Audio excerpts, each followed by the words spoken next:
Good morning to all. ప్రియులారా, ఆ పరమ తండ్రి అనుదినము కూడా మనల్ని ఎంతో ప్రేమిస్తున్నాడు. అనుదినం కూడా ఆహారం ఇస్తున్నాడు, పోషిస్తున్నాడు, సంరక్షిస్తున్నాడు, క్షేమమిస్తున్నాడు, తన రెక్కల్లో భద్రపరుస్తున్నాడు కదా. ఆయన ఎంతో మనం కృతజ్ఞతలు చెల్లించవలసిన వారమై ఉన్నాము.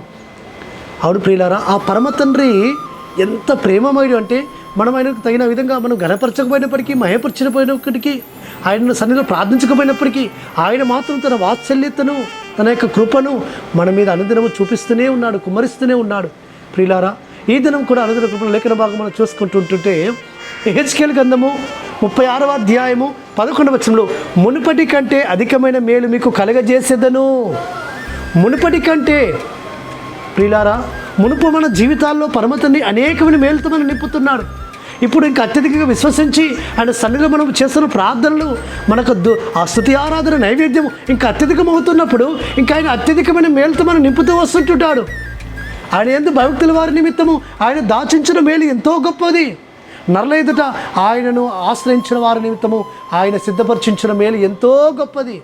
కాబట్టి ప్రియులారా, పరమతండ్రి ఎంతో దయగలిగిన వాడు, మేలు చేస్తాడు మనకు. కాబట్టి మేలు చేయడం యందు ఆనందించువాడు ఆయన. ప్రియులారా, మనం ఆయన సన్నిధిలో ఆరాధించడం బట్టి, గణపరచడాన్ని బట్టి, ఆయనకు కృతజ్ఞతలు చెల్లించడాన్ని బట్టి అత్యధికమైన మేలు పొందుకుంటాము. ఆయన చేసిన మేలు వెరించడం అనుకుంటాం, లెక్కకు మించినవి, ఇంకా లెక్కకు మించని మేలుతో మనల్ని తృప్తిపరచాలని ఆయన ఆశపడుతూ వస్తుంటున్నాడు. మన పితరులను అబ్రహాము, ఇస్సాకు, యాకోబులకు మేలు చేస్తూ వచ్చాడు, వారికి తోడుగా ఉంటూ వచ్చాడు. మన జీవితాల్లో కూడా మనం పుట్టినప్పటి నుంచి ఇప్పటి వరకు అనేకమైన మేలు చేస్తూ వస్తుంటున్నాడు. అనేకసార్లు మరణ పడక నుంచి లేవనెత్తుతూ వచ్చాడు, అనేక ఆపదల నుంచి విడిపిస్తూ వచ్చాడు, అనేక కష్టాల నుంచి విడిపిస్తూ వచ్చాడు, అనారోగ్య సమస్యల నుంచి విడిపిస్తూ వచ్చాడు, బలహీనంగా ఉన్నప్పుడు బలపరుస్తూ వచ్చాడు. మనకు తోడుగా ఉన్నాడు, మనల్ని మేలుతో నింపుతున్నాడు. కాబట్టి ఆయన మేలుతో తృప్తిపరుస్తున్న సర్వశక్తుడు, అనుదినము కూడా మేలుతో తృప్తిపరుస్తున్న సర్వశక్తుడు ఈ దినం మరొకసారి వాగ్దానం ఇస్తున్నాడు. మునిపటి కంటే అధికమైన మేలు మీకు చూపించదను. ఇజ్రాయేలు ఆయన సేవిస్తూ వచ్చినప్పుడు, ఆయన గణపరుస్తూ వచ్చినప్పుడు వారికి మేలు చేసిన సర్వశక్తుడు.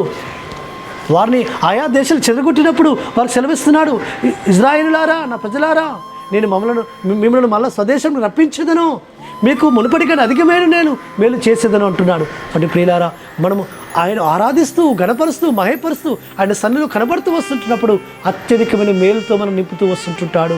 ఆ మేలుతో మనం తృప్తిపరచబడదుము గాక. ప్రార్థన చేసుకుందాం. పరలోకందర మా తండ్రి సర్వోన్నతుడా, మునుపటి కంటే అధికమైన మేలు మాకు చూపిస్తానని వాగ్దానం ఇచ్చినారు.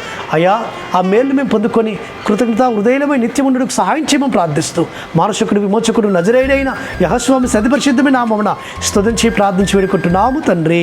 ఆమేన్. సర్వోన్నతుడు, సర్వాధికారిని యేసు కృపా కనికరము తోడు నిరంతరం మనకు తోడుగా ఉండి ఆయన మనం బలపరచును గాక. ఆమేన్.